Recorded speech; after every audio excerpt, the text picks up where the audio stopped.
لما جيت نوهت على الحلقة على صفحتي على بروفايلي، اتبعت لي سؤال بيقول: أستاذ أمين عمل كل ما هو آه، طيب، طب لو ما حصلش نصيب وترشح، يا ترى هتفضل تدي الناس دي من وقتك ومن مجهودك بعد كده؟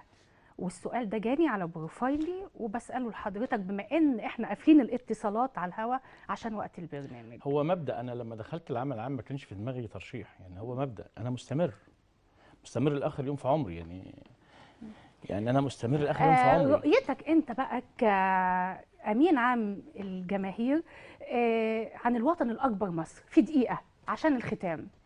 مصر بخير ونحمد ربنا. مصر بتتحارب،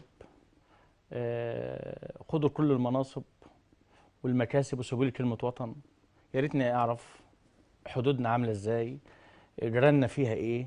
يا ريتنا نشوف كل الدول العربية وضعها إيه، ونعرف إن ربنا سبحانه وتعالى كرم مصر برئيس السيسي اللي يعني جالنا في توقيت، يعني مهما نقول مشروعات. احنا لما بنمشي بنقول للراجل ده عمل المشروعات دي ازاي.